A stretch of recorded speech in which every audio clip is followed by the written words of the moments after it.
नमस्कार दोस्तों, मैं मनीष कुमार सरकारी में बिहारी चैनल पे एक मोटिवेशनल कहानी लेकर उपस्थित हूँ जो आपके अंदर जोश और जुनून भर देगा।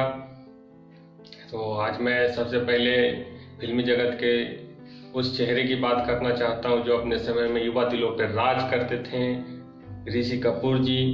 उनका आज निधन हो गया है।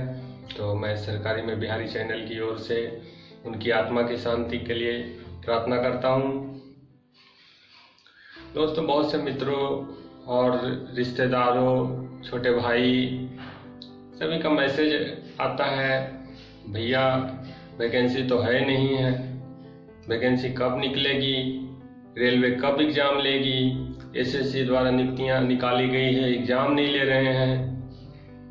तो मैं उनको इस वीडियो के माध्यम से संदेश देना चाहता हूँ। मेरे पास इसका कोई सटीक जवाब तो नहीं है। वैकेंसियाँ कब आएगी ये सरकार का फैसला है और सरकार लेगी, लेकिन इस मोटिवेशनल कहानी के द्वारा मैं आपको एक अच्छा संदेश देना चाहता हूँ। तो इस कहानी को सुने। दोस्तों, एक बार की बात है, गांव में इंद्र भगवान की पूजा नहीं होती है और इंद्र भगवान रुष्ट हो जाते हैं और स्वर्ग लोक में जाकर वो आकाशवाणी कर देते हैं कि 1 साल तक जिस गांव में उनकी पूजा नहीं की जाती है उस गांव में बारिश नहीं होगी। क्योंकि नियम ये है कि शंकर जी का डमरू जब बजता है तो इंद्र भगवान के कानों में उसकी गूंज सुनाई देती है और वो बारिश करवाते हैं। इंद्र भगवान शंकर जी के पास जाते हैं और बोलते हैं, मित्र मैंने ऐसी आकाशवाणी कर दी है, आप 1 सालों तक डमरू ना बजाएं। शंकर जी मान जाते हैं। इसी बीच गांव में अफरा तफरी का माहौल हो जाता है, लोग डर जाते हैं। अगर बारिश नहीं होगी तो फसल कैसे उगेंगे, लोग भूखे मरने लगेंगे, अकाल की स्थिति पैदा हो जाएगी, लोग पलायन करने पे मजबूर हो जाते हैं। कोई अपने ताऊ के गांव जा रहा है तो कोई अपने भाई के गांव जा रहा है। सभी अपने अपने तरीके से अपना पलायन की कोशिश करने लगते हैं। इसी बीच गांव में एक बूढ़ा व्यक्ति है जो प्रतिदिन गांव में खेत कुदाल अपने बैल लेकर जाता रहता है। उनके नित्य दिनों का काम यही रहता है, अपना काम पूरा करना। बारिश हो ना हो उनसे उनको कोई भी मतलब नहीं था, क्योंकि वो भी आकाशवाणी सुने थे, उनको भी पता था। लेकिन वो दिनचर्या में जो शामिल था उनका हल चलाना, खेतों को जोतना, बैलों को घर से निकालना, सारे चीजों को लगातार निरंतर वो करते रहते हैं। ऐसा देखकर गांव वाले गुस्सा होते हैं कि बूढ़ा व्यक्ति है, ये क्यों ऐसा करता है, जब जान रहा है बारिश नहीं होनी है तो क्यों इतनी मेहनत करता है, खुद भी थकता है, बैलों को भी थकाता है। तो लोगों की बातों को अनसुनी करके वो निरंतर प्रयास में जुटा रहता है। बारिश हो ना हो उससे क्या फायदा, उसे कोई फर्क नहीं पड़ता है, बस उसे अपना कार्य करना होता है।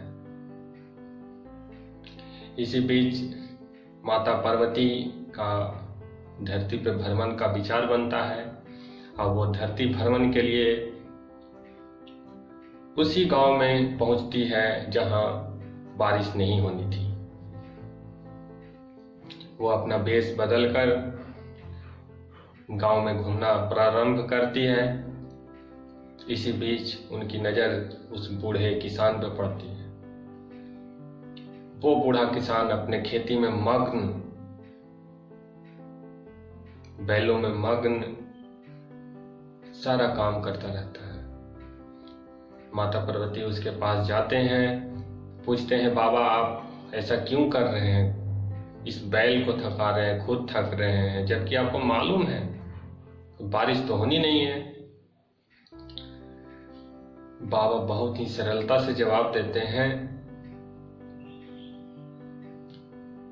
मुझे पता है आकाशवाणी मैंने भी सुनी है बारिश नहीं होनी है,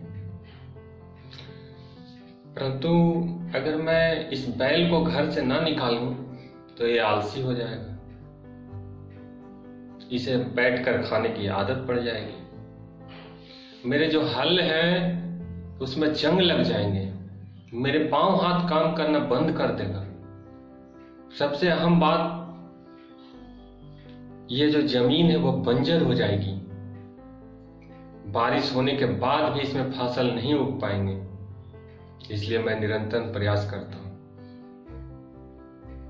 बाबा की बातों को बहुत गहराई से माता पार्वती सुनते हैं और पुनः अपना स्वर्गलोक के लिए प्रस्थान करते हैं। वहां जाकर शिव शंकर के पास बैठ जाते हैं, बोलते हैं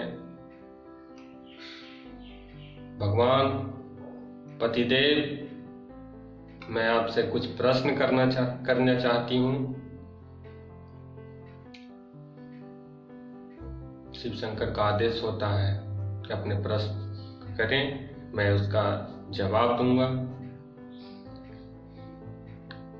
माता पार्वती प्रश्न करती है, मैं धरती भ्रमण पे गई थी, मैंने ऐसे ऐसे व्यक्ति से मिली और वहाँ बहुत सारे प्रश्नों का जवाब मुझे मिला। मुझे ये लग रहा है कहीं आप ये डमरू बजाना तो नहीं भूल जाएंगे,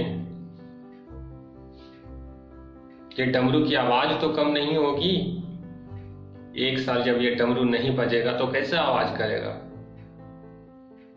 मुझे तो सुने हुए बहुत समय हो गया है, आप भूल चुके होंगे बजाना इसे। बाबा भी सोच में पड़ जाते हैं, कहते हैं आज मैं इसे ट्राई कर ही लेता हूं कि मैं भूल चुका हूं या नहीं। इस क्रम में बाबा है जो अपना डमरू उठाकर डुक डुक डुक डुक बजा देते हैं